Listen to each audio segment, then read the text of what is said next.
live! Hello, everyone, and welcome to Samantha Politics, a show where we talk about global politics and women's rights. We have a great show coming up.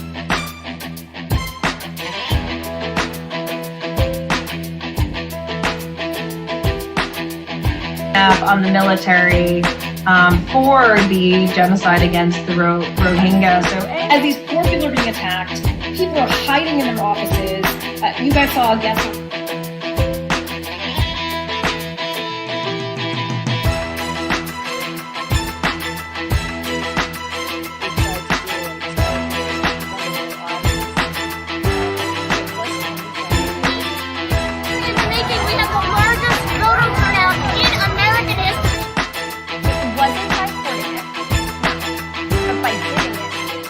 We're going to be talking about Burma and Russia today, but just a quick U.S. Native American Secretary of the Interior. Now, this is really monumental because I'm Samantha Carlin, your host of Samantha Politics, and we'll see you next week. Take care, everyone. Bye-bye.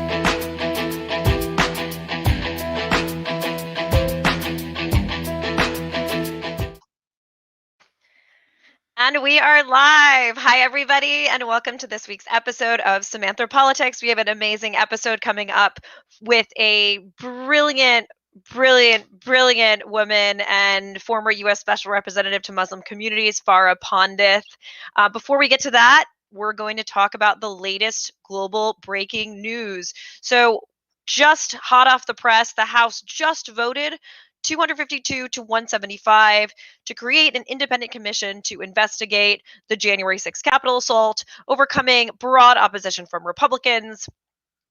It's kind of unclear why exactly the Republicans want to oppose this so much, since it was one of the most heinous domestic terror attacks, especially in DC, that we've ever seen, not from a death toll perspective, but just from a visual perspective. The people they were targeting on the floor, the amount of people that have been arrested, and also that it's so obvious all of the security lapses that led up to this happening. So I think that's exciting news, and that's, again, breaking news.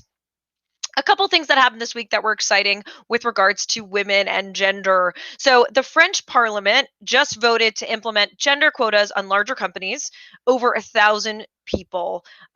This initiative is pushing for a minimum of 30% inclusion of either gender by 2027 and 40% by 2030. So France has actually been incredibly progressive with regards to gender quotas. There was first the Cope-Zimmermann law, which set a 40% minimum of women on executive boards. This was promoted by a woman who I think is just unbelievable leader, Christine Lagarde. She was the president then of the European Bank.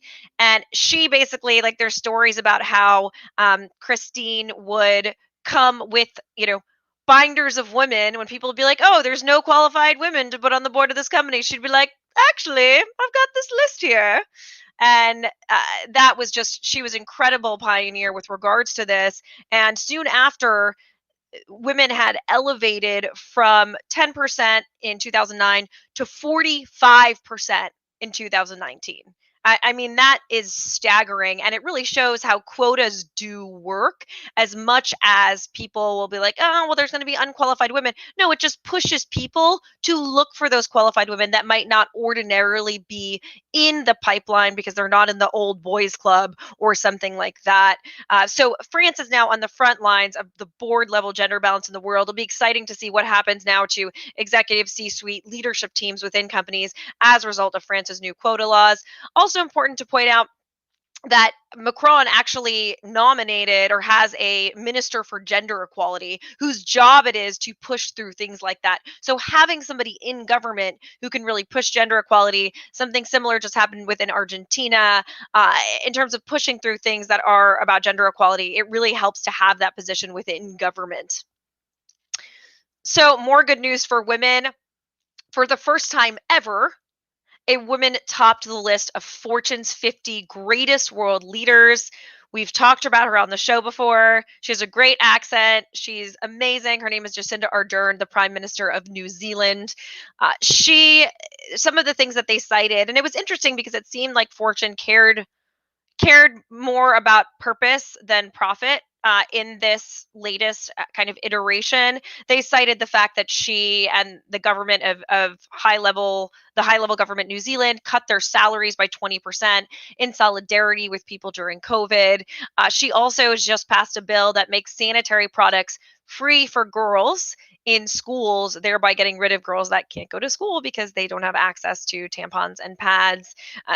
There's another so many other reasons that she's amazing. Her transparency, the way she just carries her toddler into the UN General Assembly, or has a rocking baby, the way she does Facebook lives with people, from her bed in her pajamas, the way that she after the Christchurch shootings, got rid of guns and showed empathy by wearing a hijab. Jacinda Ardern really is a phenomenal leader, and I think we're going to see more and more of female leaders and just leaders generally basing themselves off of her. So two other standout women on the list, Stacey Abrams, who we all know and love, who did an amazing job with her nonprofit, getting all of these people registered to vote, especially people of color in Georgia to register to vote, which some say was then responsible for the wins of John Ossoff and Raphael Warnock within the Senate. I hope Stacey runs for governor again. I think this is also a really good example of how Stacey lost for governor, but it didn't mean she was out of the fight, which I guess fittingly is why her nonprofit is called Fair Fight. I hope that Stacey runs for governor again. Another person that I'm going to be honest, I had never heard of was Jessica Tan. So she's the CEO of Ping and Good Doctor, a telehealth app. The company says that she started this, and then during the peak of the pandemic, when people in China didn't want to go to the doctor's office physically, she got 1.11 billion visits at the peak of the pandemic. She also has another Health Connect division, which was one of the first companies in China to offer widespread COVID testing. So Jessica Tan, really amazing Chinese woman. So just wanted to highlight a few of those awesome women that are leading the charge around the world. Abortion rights. I'm going to be honest, they're at stake. So I and many other feminist activists were incredibly worried about this happening, but the Supreme Court is set to hear a case that could potentially overturn Roe v. Wade. It, at the very least, puts it majorly in jeopardy. So what happened? So Mississippi had passed a law banning abortions after 15 weeks of pregnancy. No mention of rape or incest in this, by the way. So if you were raped or, it's a product of incest, sorry, have to keep the baby. Now, this law was ruled unconstitutional by two lower courts on the basis that it was interfering in the right, placing an undue burden on the woman in order to get an abortion, and it also has little to no scientific basis. At 15 weeks, there's doesn't seem to be really any difference with 16 weeks or 14 weeks. I'm not really sure how they picked 15 weeks. Don't get it.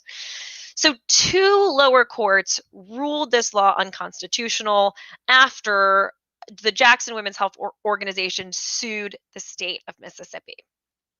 Usually, two district courts ruling something unconstitutional, or lower courts, that's it. Unconstitutional. Sorry, Mississippi.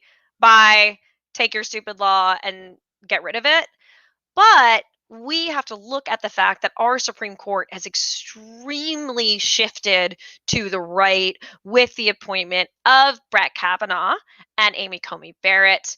Now, even though Brett Kavanaugh in the past has said that he considers abortion to be a settled matter, Amy Coney Barrett is, everybody knows that she's extremely religious personally. She claims that doesn't impact her views, but if you're raised thinking that abortion is murder for your entire life, I don't totally understand how you can be apart from that.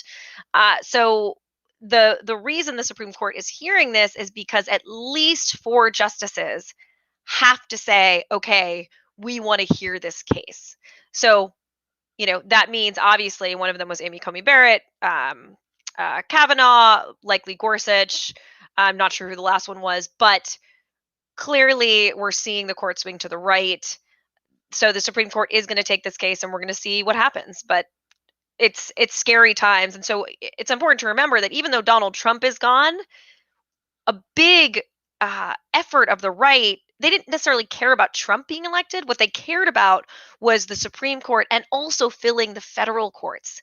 And that was something else that I think we might do a show on, was how many federal judges were appointed by the Trump administration that are incredibly far right or just Trump loyalists. And just like the Supreme Court, they serve for life.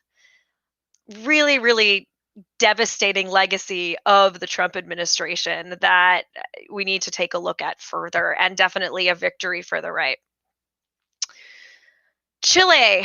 So moving over to Chile. So Chile has got this awesome feminist movement blossoming. One of the things that's happening in Chile is they're going to be writing a new constitution.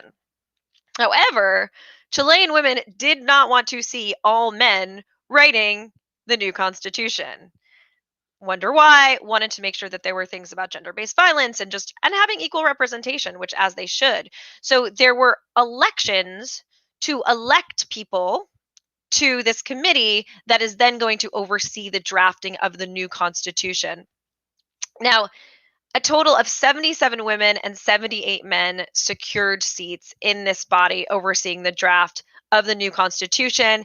And what Chile is saying is that a lot of this has to do with huge female participation in voting for those women.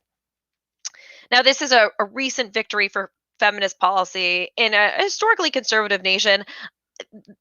The Chilean feminist movement, as I said, is blossoming. There's also the evolution of a new Chilean feminist political party, which is making waves. That is an intersectional party of women from different classes, different ages, different ethnicities. And I think they're going to be also making waves in Chilean politics. I don't think Chile is going to be that far behind other progressive countries, frankly, in promoting feminist policy, and in terms of Argentina and their promotion of gender equality as well. And as usual in this show, we keep moving across the world. So Israel-Gaza update. Not good. Last week we did our show on Israel-Gaza, and we had a Palestinian and a Jewish person who leans more pro-Israel. It was heating up at that point, and we were talking about how is there going to be a ceasefire, what's going to happen. Unfortunately, the violence has gotten much worse since we talked last week. The Israeli military is planning to expand its bombardment of the Hamas tunnel networks that run under civilian areas in Gaza. That's because these tunnel networks are frequently places that terrorists will come through in order to do terrorist attacks on Israel. However, that bombardment is causing severe damage, and also their airstrikes are killing a lot of Palestinians, and the Palestinian death toll in Gaza is up to 217 people. I mean, that was as of this morning. It's probably higher now, including at least 63 children. Now, we have to know that Israel is also experiencing death, but at a less high rate because of Israel's Iron Dome defense system, which basically kind of blocks and diffuses rockets in midair. I just talked to my friend in Israel this morning. She said it's terrifying. They're still running to bomb shelters. She said all night they're kind of running on and off to bomb shelters and being bombarded from the other side as well. So things have been heating up. Something that's kind of cool, though, is that nonviolent protests have started to pop up of Palestinians in terms of protesting against Israel's bombardment of Gaza. And I think it's a really great example of nonviolent opposition and nonviolent activism. So lots of strikes going on. And there's also a business coalition that is being built in Israel now to try and create and promote coexistence in Israel through economics and business. Let's see what else. And President Biden, just like the growing international community, has joined calls for a ceasefire on Monday. So again, things are heating up there. There's some local dialogues happening, trying to do conflict resolution, but it's gotten really, really messy. And unfortunately, Netanyahu is not the kind of guy that backs down easily. Last thing just to talk about before we get to our special guest. So the Biden administration passed an economic relief bill, and this is important for women and children because it's going to give millions of Americans hundreds of dollars through a refundable child tax credit. So if you have children, you're going to get a certain amount of money per child per month, which was much more than you would have previously gotten, for example, through a welfare system. They're thinking that this will raise at least 5 million American children out of poverty by 2021, and funds will go to 39 million households. It's exciting because, well, first of all, this happens in lots of other countries. This is not like a novel idea. This is happening in lots of the Nordic countries, lots of the Western European countries. But it's exciting because it shows that the Biden administration understands that childcare should be paid work, and that women are doing so much unpaid labor, and so caring about that, I think, shows that the Biden administration is realizing what a burden childcare is, especially with moms not working, and that they may not be working because of COVID and because their kids are not in school and they have to take care of their kids and they don't have as much money as they used to, or they've left the workforce, as we know, with this dramatic she session that has happened. So I think that's a really exciting thing. So moving on to countering violent extremism, it's such a fancy phrase, and Farah is going to talk about what it exactly means in a little bit. So we all know, and we all were sitting at, everybody remembers where they were sitting on 9/11. It was like one of those moments in history where every American that was alive at that time, I was in my biology class learning about, I don't even know, like the Punnett Square. And my teacher walked in and said, you know, plane just hit the Twin Towers, right? Or one plane just hit the Twin Towers. Since then, America has been embroiled in this quote unquote war on terror and in this extremely complicated fight against extremist elements and radicalization, both overseas and internally. Unfortunately, the US has done lots of things that have not really helped in terms of de radicalization, like the Iraq War, our use of torture, especially by the CIA in black sites, are obviously the war in Afghanistan, Guantanamo Bay, Abu Ghraib, which is when we tortured Iraqis during the Iraq War in a prison. And most recently, Trump's blanket statement that he was going to ban all immigrants from Muslim countries at the beginning of his term. So ridiculous. There's also been a rise of hate crimes against American Muslims since 9/11, especially during the Trump administration. Now, our fight against first Al Qaeda then turned into a battle against ISIS, and then there's Daesh and all these different groups. And yet, lots of the fight, which really needed to happen from an ideological perspective, happened through the military. So I want to bring in our special guest, Farah, who's going to talk about the ideological battle against terrorism and why it's so incredibly important to understand that, not just the military aspect. Farah is a world-leading expert and pioneer in countering violent extremism. Something unique about her is she served as a political appointee in the two Bush administrations and the Obama administration. So yes, you can be a political appointee in two different sides. Ms. Pandith was appointed the first ever special representative to Muslim communities in June 2009 by Secretary of State Hillary Rodham Clinton. Love you, Hillary. Serving under both Secretaries Clinton and John Kerry. And she traveled to nearly 100 countries, launching many youth-focused initiatives that had to do with really understanding and responding to Muslim youth. She also played a central role in the creation of the Women in Public Service Project. A foreign policy strategist and diplomatic entrepreneur, she is driving efforts to counter extremism through new organizations, programs, and initiatives. Most importantly, though, she's a graduate of the Fletcher School of Law and Diplomacy, which is also my alma mater.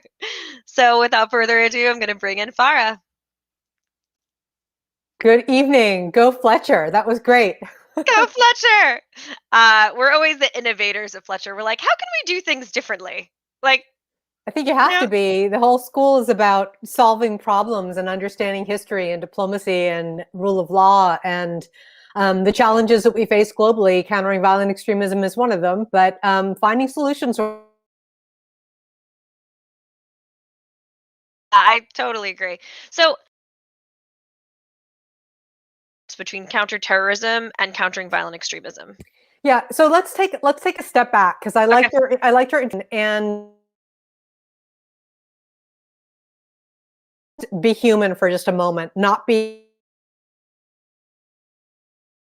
your news watchers or your Republicans or your Democrats. Let's just be humans for a moment. As we think about the ecosystem in which we live, there are forces that push forward ideas that make us think about things in different ways.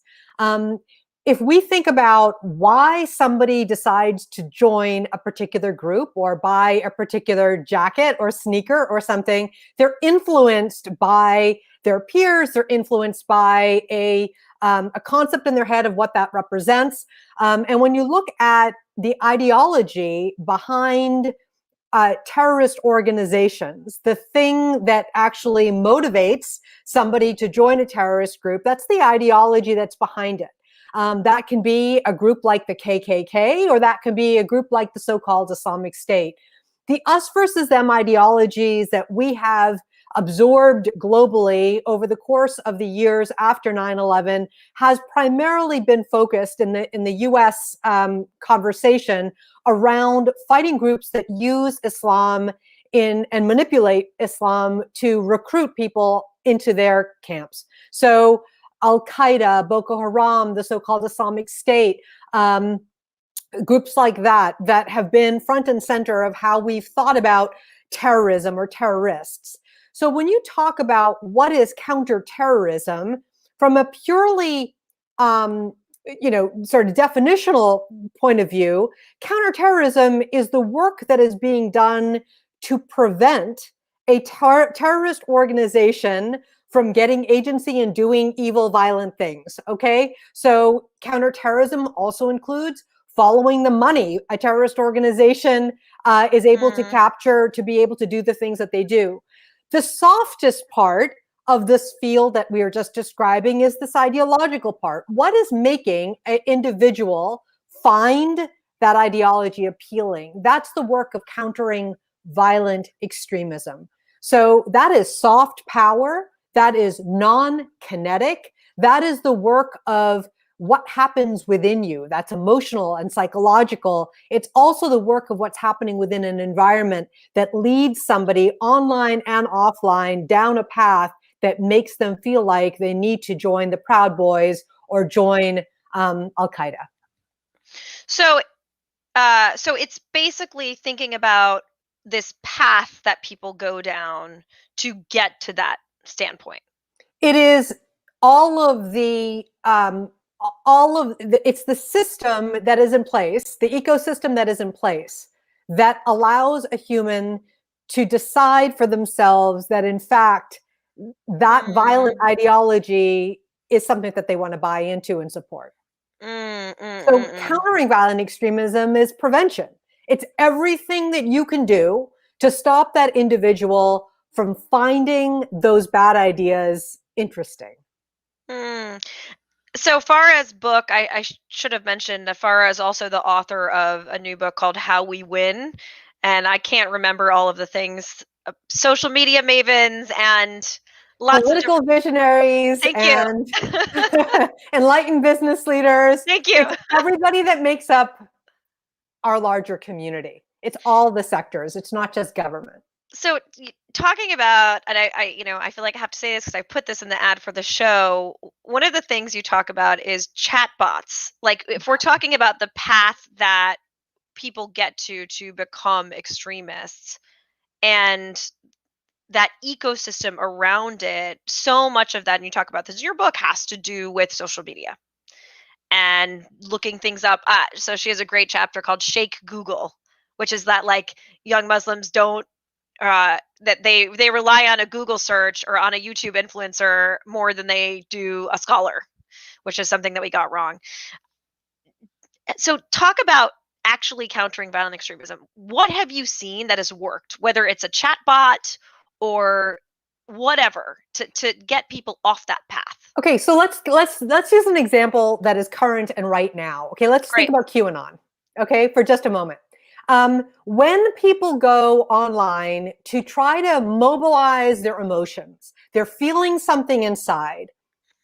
It starts, Samantha, with identity. And you know that because you've read my book. Everything that you hear, whether it's on the far right or it's groups like Al-Qaeda or ISIS, if you leave this conversation with nothing else, please remember this starts within.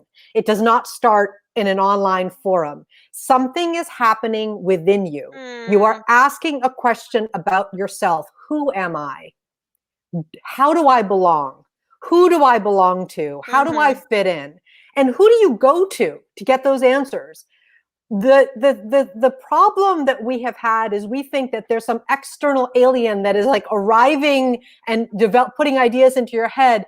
It starts inside. You start asking questions of what I call shake Google in this case, but it could be anything.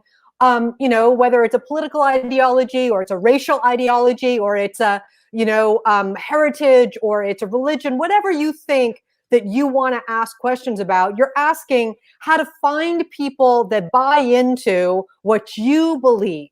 And the way the algorithms work is that they are made and they're designed so that they're feeding you people that you believe. You're moving down that rabbit hole. So whether you're QAnon, whether you are the KKK, whether you're Boko Haram, whether you're the so-called Islamic State, what you know is that in order to get ideological armies, you need to put things into the system to make people keep going down that path, right? You need to give them pieces of candy, or you need to expose them to others who think the same way they do. It is important, Samantha, to remember that nothing that is happening in the ideological spectrum is only happening online.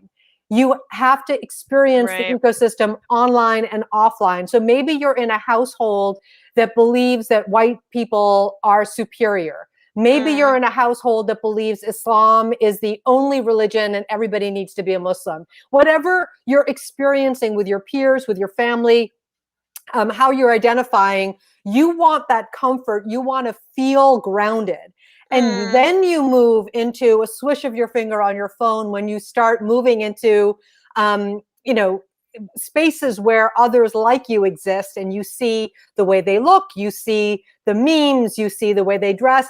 I talked about in my book, in the particular case of young Muslims, that Islam was being worn like a lifestyle brand. Okay. And I think that that's an easy way to sort of think about what the experience is. I think that I'm so glad you talked about the January 6th event in your lead up to our conversation today, because everybody that watched it, and everybody was watching it because we're all at home during the pandemic, we watched for hours as we saw kind of like a uniform exhibit itself with the people who were dressed a particular way, used particular language. There was a lifestyle brand in that effort to be able to go forward. People want to fit in. So what am I saying here? What is countering violent extremism? It is not to simply turn off the spigot on all bad ideas that have to do with violence. That would be great, but it's impossible to do. We both know that. What it is that it is developing so many touch points within a community, a society, a nation, at a local level. You start at the local level so that as you begin to explore your identity, you are prevented both from yourself because you think that's a really bad idea, or a peer that says you don't want to become a member of that group, something that prevents you from going down a path that brings you into the ideological armies. So maybe it's a former extremist that you run into online because of the way in which you've done your searches and the countering programs that are out there, that you come face to face with somebody who is one-on-one talking with you. Like, I used to be a member of of ISIS. Let me tell you what that was like. Let me tell you how they're going to dupe you. Let me tell you the lies that they're going to tell you about the so-called caliphate. Maybe it's a member of a former member who was a neo-Nazi who says, I was a neo-Nazi for years.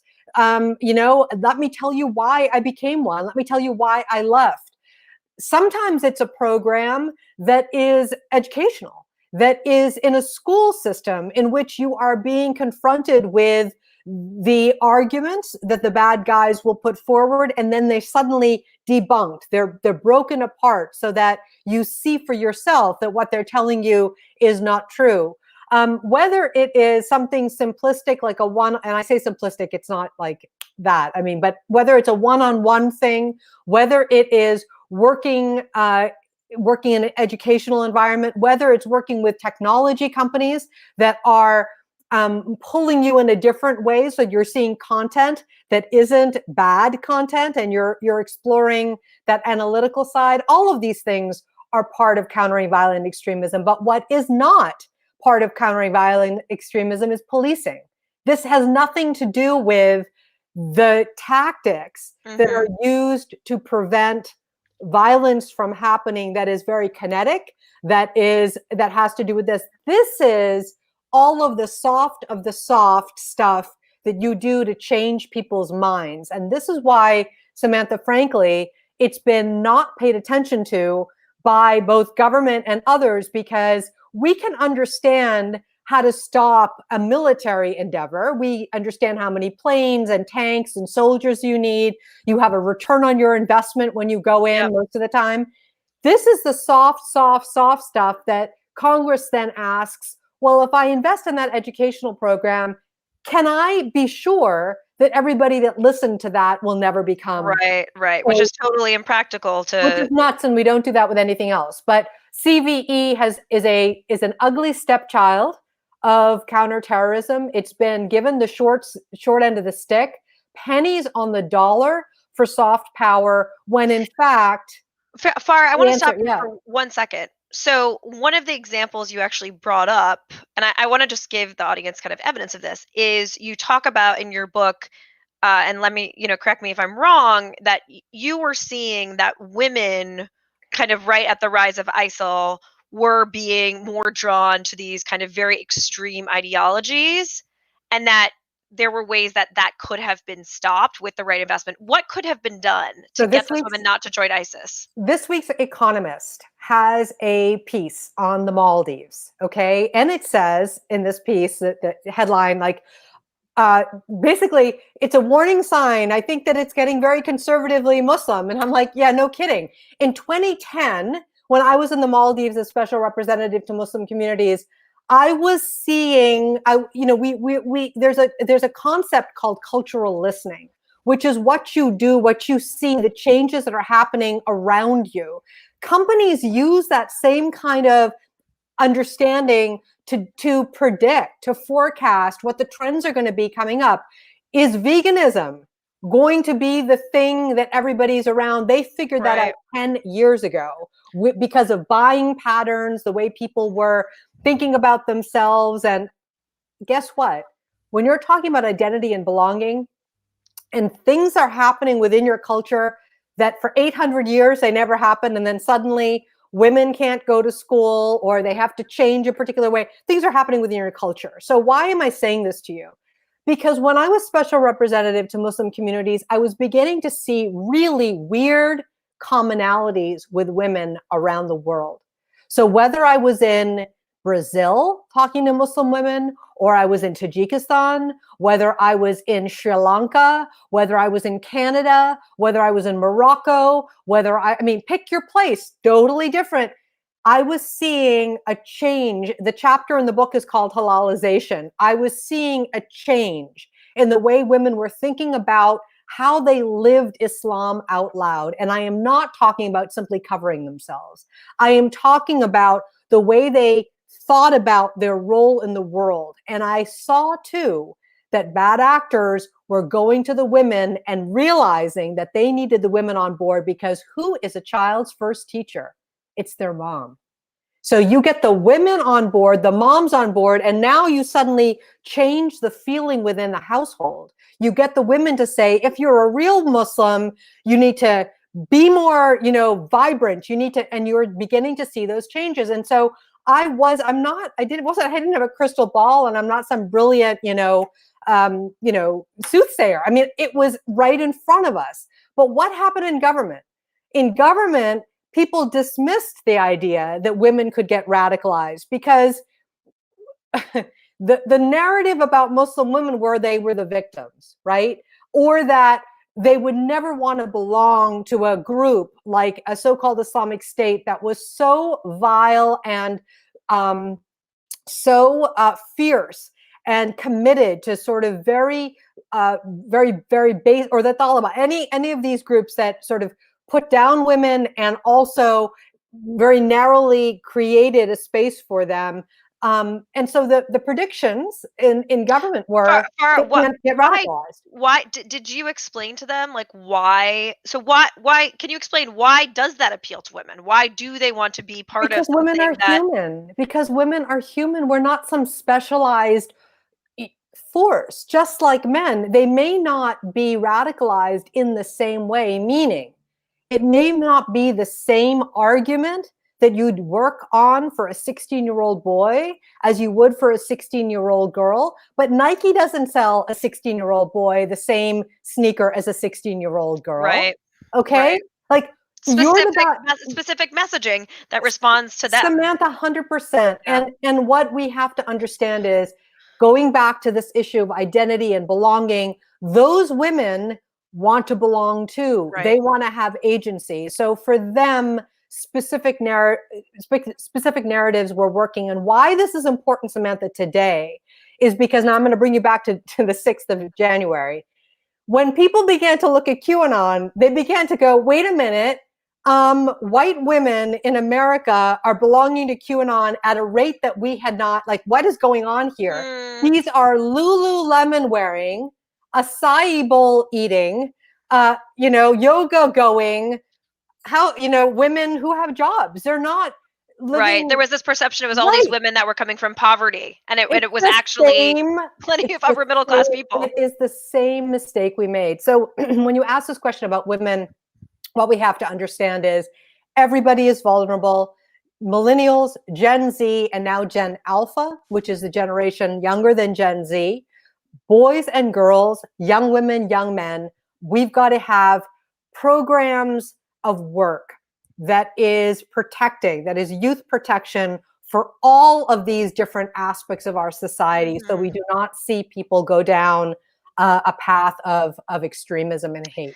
And I remember, Farah, I remember Diane Mazarana, who's at Fletcher, wrote a chapter about people being recruited to ISIS, and talked about how there would be networks of women that would specifically go to those women. Like, they were using women to recruit women to say, "Oh, like, come be my sister. Like, we're all Wouldn't sisters you do here. that? Wouldn't you do that? Like, come You're join the the bad sorority." ISIS person, right? I mean, this is what we have to understand. These are the people for ISIS, by the way. These aren't 70-year-old, 80-year-old old men. These are current, young, savvy digital natives, obviously, who are recruiting their own generation. So they're not going to go, some guy is not going to go necessarily after a woman to try to lure them in. You're going to build an army of women who know how to do it and know what to say and know how to bring them in. Right. What does that say about our approach in terms of how we view CVE within the government and how we respond? Are we having people that are young, that are, my sister is 22, who knows how to use TikTok, going on and encountering ISIL videos or QAnon videos? I have deep respect for my former colleagues, but we have not been as innovative as we should have been 15 years ago. 20 years ago is too much, because we were just learning about the ideological components of the war. This is the 20th year of 9/11. So I'm not going to say 20 years, but about 15 years ago, we should have gone all in. We should have gone big on soft power. We should have brought in huge cohorts of young people to help us navigate what was happening in the social media thing. And we should have put a lot more pressure on social media companies. We made the mistake of thinking that the social media companies were going to do the right thing because we expected them to. They're money-making entities. They talked a great game. I'm quite disgusted with where we are today around this space, because we could have done a lot more 15 years ago. So what does government need to do today? It needs to decide whether or not we're going to be in the business of protecting Gen Z and Gen Alpha from getting recruited to hate groups. That's what we need to decide. And if we decide that that is important for us, it means that mayors and governors all around the world need to be given the budgets, and they need to be given a whole set of tools to be able to develop the programs within their communities. Also, let's talk about mental health. The commitment that we made to understanding the child and adolescent brains around radicalization was very limited. There is a report from the Obama administration from 2016 where, I'm sorry, 2014. I can't even remember now. Yeah, I think it was 2014 or 2015, somewhere. I had just left. The Homeland Security Advisory Council talked about the fact that we needed to bring mental health into this. So there needed to be places where parents could say something is up with my child. Right. They're suddenly becoming really interested in neo-Nazi stuff or the so-called Islamic State. Can you help me? Where do they go? The only place they have to go is the police department. That is not where to go. We needed to have places that doesn't confront whatever identity crisis they're going through that's attracting them to this group. So interesting. So you're thinking that I'm just thinking out loud here, but a mental health response system that also had kind of CVE understanding or elements of how to. When you talk to anthropologists, sociologists, psychologists, and everybody in between about what is happening around identity and belonging and what they have, this is not rocket science. This is how do you build an ecosystem so that you're pushing a young person in a particular direction and away from other things, right? And that's the investment that we have to make for our youth. Even just here in America, let us forget about all the horrible things that are going on around the world in this field for just a moment and think about our 50 states and what is to come, Samantha. We are seeing an uptick in Asian hate, as you well know. You're seeing a surge in anti-Semitism. You're seeing a surge in this sort of white supremacist dominance in everything. And we have a serious problem here in the United States. We've just heard the Department of Homeland Security and the Department of Justice talk about how white supremacist activity is our greatest threat. Where is the consciousness for American citizens to understand that this isn't all doom and gloom? That's the big message in the book. If you think that you can spend 20 years wringing our hands and go, oh gosh, what do? We've passed that point. We know what to do. Solutions are available and affordable right now. And I argue that we have been lazy on hate for years. We got to stop. And we've got to say, in order to think about this isn't about, again, the political landscape. That's a different conversation.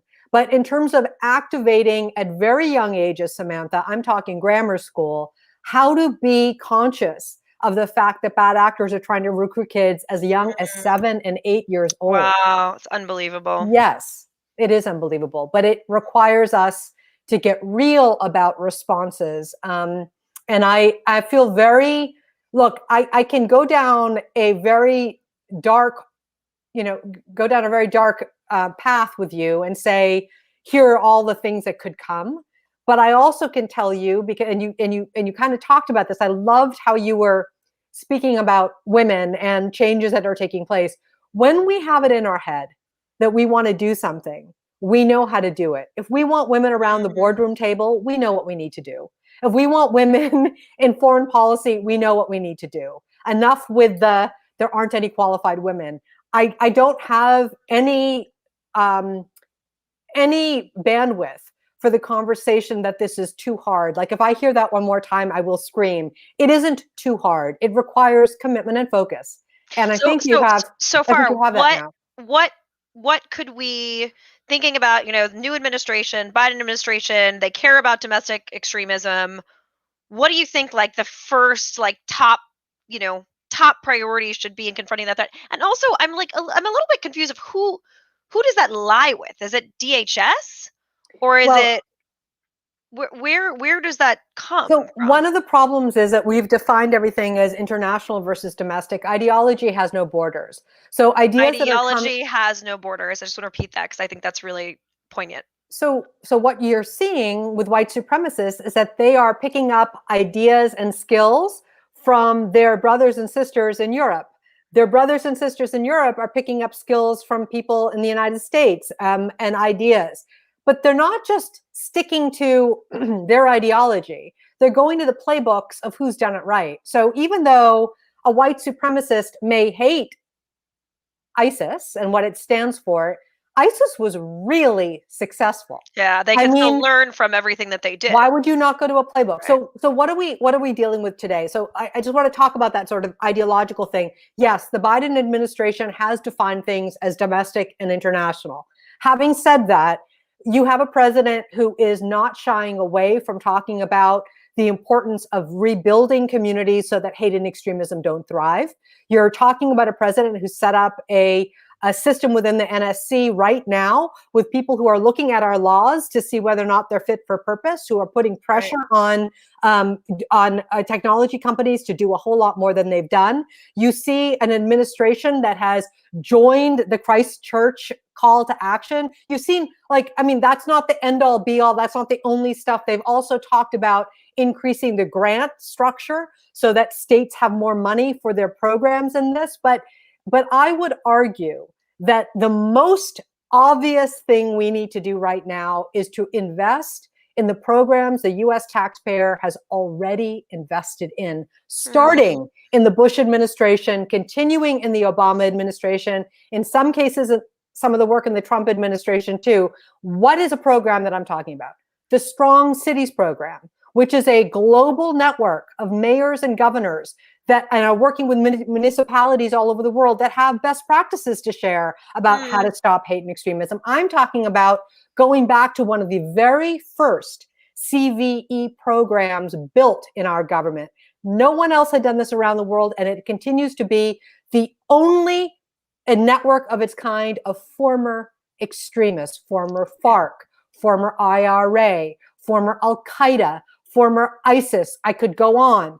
But there are lessons to be learned across the spectrum of ideologies, and we invested in bringing those people together so that we could learn those best practices and use their content to do better things. That program needs a surge of money to be amplified and scaled. So the most important thing in my mind is scale. How do you do this so that it's not a little bit of a drop here and a little bit of a drop there? Or like an experimental little thing, a little pilot project that you do in one municipality. 100%. So okay, so if we're talking about the money, right? Do you think, if we're thinking about government, do you think that needs to be government funded? If so, where does that money come from? Cutting military budget and putting it towards soft power? Where does that reallocation of budget go? Or is the private sector? Yeah. So when we started this conversation, we talked about the subtitle of my book, which is everybody, philanthropists, businesses, technology gurus. I mean, it was everybody. There is a role for government. A very big role, a very important role. They need to prioritize it. I have a lot to say about what government can do. Most people will yawn on this, they have to refix and reorganize and bring more money and okay, but that's important. The second thing is making it clear to the other sectors that government cannot do this alone, that without their help, philanthropy has been shameful in the work of fighting hate and extremism. Well, why? Why do you think that is, Farah? In the beginning, I told you exactly why. In the beginning, it was, this is 9/11 stuff. It's terrorism. We don't want to have our lovely foundation anywhere near terrorism. And this is bad. This is bad. And so they weren't putting money in it. It's are you kidding me? We're talking about youth protection. Okay. Then you get the thing of what I said to you earlier, which is, well, if we put in $100,000 into this tiny program, is it going to really make that much difference? And how do we know that somebody's not going to become a terrorist if they do this, right? So it's the theory of change problem that they wanted to see. There's been no innovation. There's been no Elon Musk out there who said, I'm going to do, the shot the big idea shot and try to see what happens if we go super big on 5 or 6 programs that we know that can be consistent all day, every day. That is frankly my challenge. Fine, let's just pick America.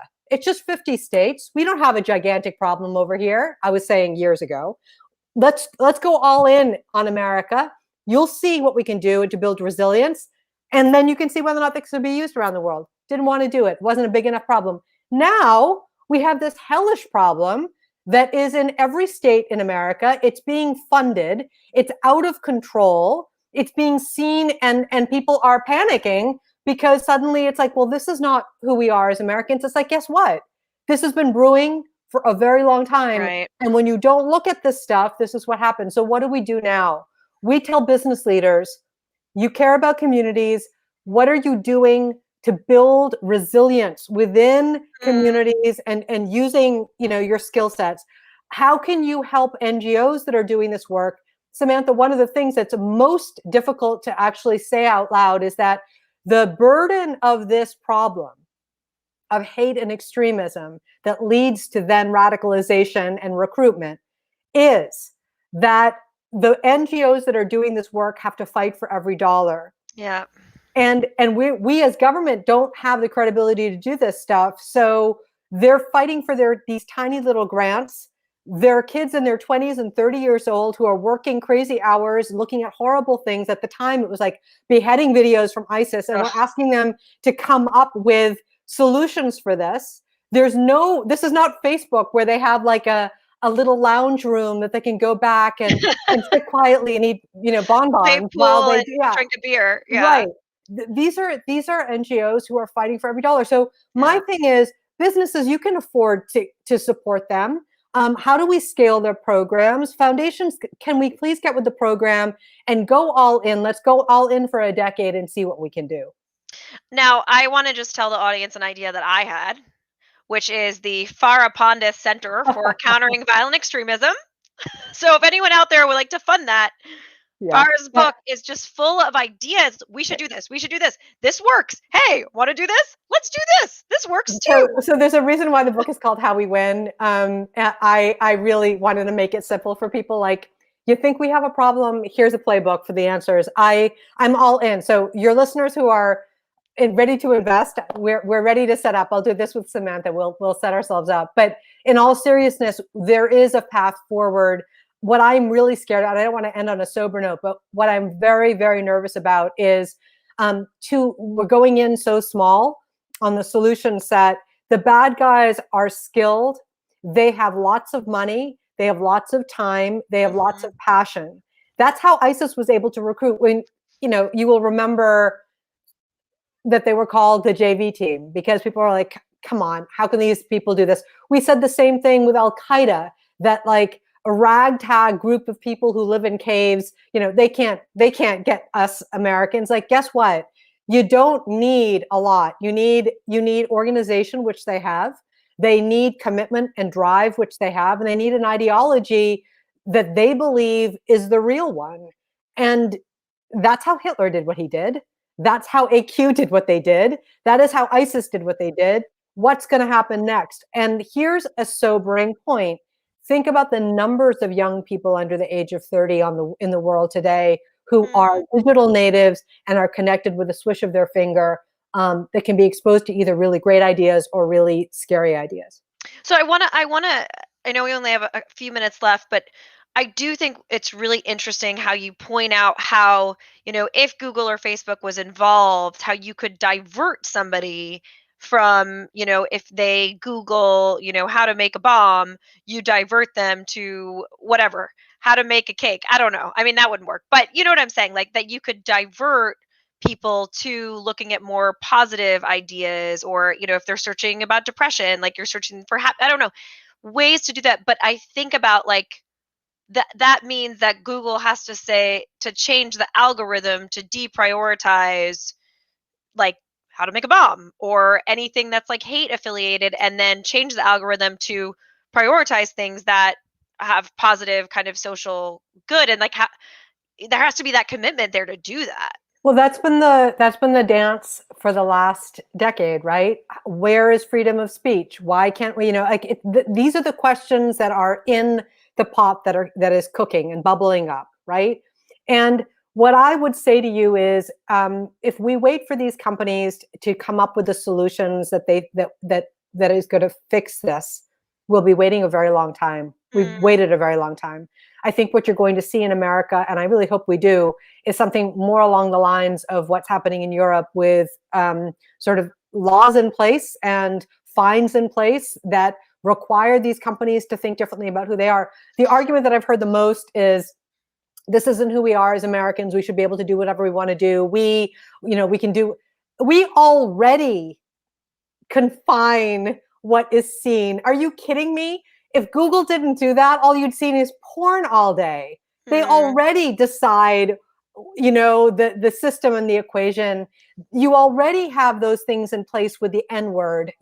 We have, as society, made decisions and choices about what is permissible and what makes sense for the health of a community. Right. So not only around child pornography, we do this all the time. And so I think one of the problems that we've had, Samantha, frankly, is that American communities are not having the kinds of conversations around youth protection that require us to get serious about what that means in place, so that whether it's digital literacy for parents, it's not the silver bullet. It's one of the things that can happen. Right. But parents already train children how to use their devices so that they are alerted if there's a child predator online or what not to do. And a mother knows or a father knows to teach their children not to get into a car with a stranger. We don't have that consciousness around hate and extremism because we didn't think it was that much of a problem. But guess what? It really is. Well, I think that's a great note to end on, Farah, of really understanding what a huge problem this is and that there are solutions out there. I also really like the language around youth protection. I think that that's a really important thing to think about. I mean, it's really shocking that they're recruiting children as young as 7 and 8 to kind of breed them into these groups. And if you think about that, like, do you want your 7-year-old to be recruited into like a QAnon network? But the other thing, let me just say, these things seem fantastically crazy, right? People are like, please. But Atomwaffen has deliberately said they are going after 7-year-olds. Okay. Hitler did that with the Hitler Youth Movement. Like we knew all of that, right? The other thing I just want to say is, you could not have imagined 20 years ago that we would ever imagine, or let's just take even the last 10 years with ISIS, foreign fighters coming from America to go to the so-called caliphate. What is going to happen in America, and it's already beginning, is that foreign fighters are coming from overseas to fight the American war. Wow, that's scary. We've got to understand that. And what will happen, may I ask, if America is now designated as a state sponsor of terrorism, because we are allowing this hate ideology to thrive? I mean, there are lots of pieces of this that we've got to recognize, not as just students of foreign policy or current or former policymakers, but as regular American citizens. What's the country that we are in, and what is happening to it? And I think one more thing that's appealing, Farah, and I think that was actually clarified for me, is that you don't have to have different programs to fight Islamic extremism and to fight white supremacy. It's us versus them. The ideology is us versus them. And we can look at all of this holistically, and we can give the toolkit to communities to be able to come up with dozens and dozens of very local, very practical things that make sense. Something that's going to work in Cambridge, Massachusetts may not work in Louisville, Kentucky, but it's getting locals to understand what works for their customs or culture, all of that kind of stuff. So important, having that local touch and feel and understanding what works within the communities. Well, Farah, this was such a terrific interview. I I really hope that somebody out there, funds the Farah Pandith Institute for Countering Violent Extremism. You've got the playbook. Let's put it into action. It's funny too. The other thing is, I wonder. One of my papers in grad school was about the fact. I think one of the problems is that we call it soft power, and that so it's like it's not sexy. It's not bombs. It's not guns. It's not tanks. It's like, oh, it's people's minds and hearts and souls. Like, oh, that's fun, but like, who cares? Like, we want to go blow stuff up.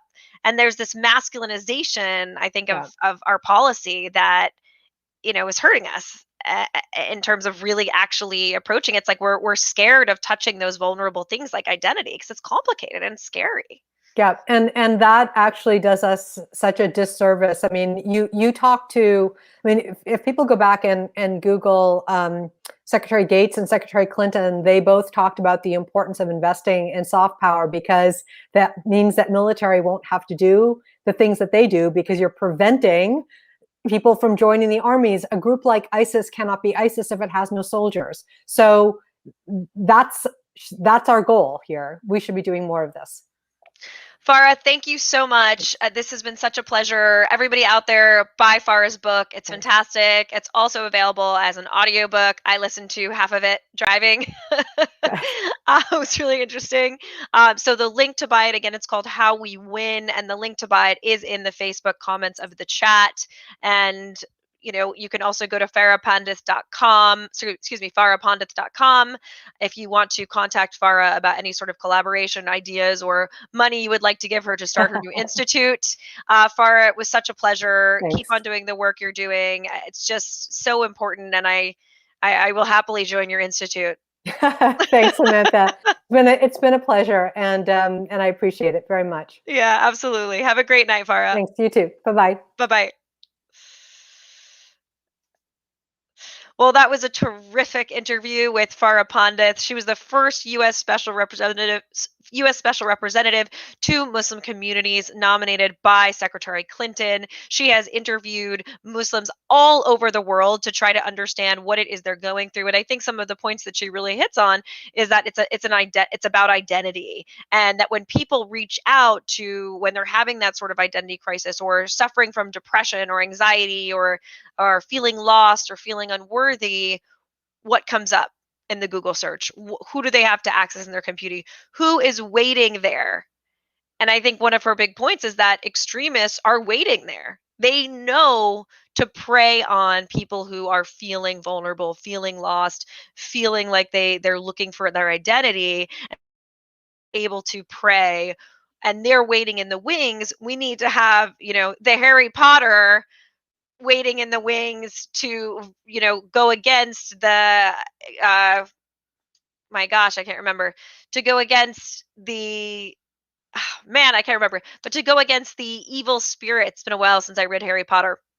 We need to have the Harry Potter to counter the Slytherin, or to counter that. The Dark Army, thank you, to counter the Dark Army. Or else the Dark Army is going to be like, hey, you want to come join us? Here's all these great reasons. Or, come join this sisterhood or this brotherhood. And somebody who's feeling lost and confused is going to say, oh my gosh, I have a community of people that want to hang out with me, that want to be my friend, that think that I have value to bring.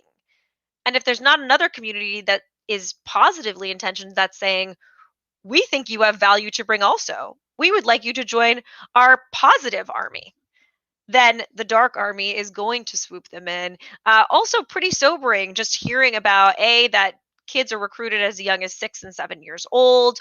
Also just hearing sobering predictions that this is only going to get worse. And I actually hadn't known about foreign fighters coming to the U.S. to quote unquote fight. What if the U.S. becomes a state sponsor of terrorism?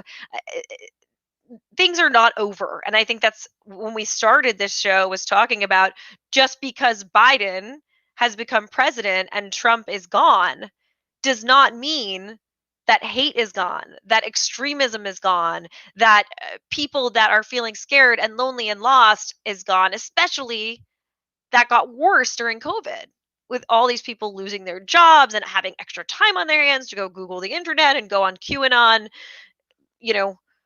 conspiracy theory books and books and books and books, which lead to the next YouTube video, to the next YouTube video, to the next YouTube video. And all of a sudden they think that there's some kind of sleuth. we're facing a really big problem, and I almost think we need some kind of task force for countering violent extremism or the Farah Pandit Center to be able to disseminate these grants to programs that already work, like she was saying, like these programs where it's former extremists that are talking to people about what it was really like, and don't be deluded by their fancy recruiting language. So such an amazing woman, really incredible feminist leader and a pioneer. And she also shows that you can serve in two different administrations. This isn't ideological from the sense of this is Republican or Democrat. Something that's also scary is that we're right now realizing that we have a giant mental health crisis in this country. And are those people that are having mental health issues, are they eligible for, are they susceptible to recruitment? And I think that the answer is yes. And how are we going to get to them? And we need to invest more in mental health as well as CV. And I think that they weave together. That leads me to my next point, which is to give a big thank you to our sponsor for this show, Candlewood Counseling. If you are suffering from depression and anxiety, feeling lost, need someone to talk to, Candlewood Counseling is the place to go. We'll put the website in the Facebook comments.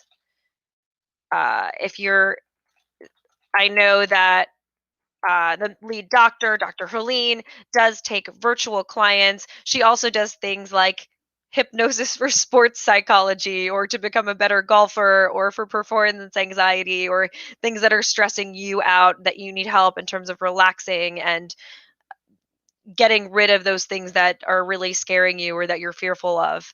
So highly recommend Candlewood Counseling. Again, she is taking virtual patients, so just go to the website and contact her through the website to schedule your first appointment.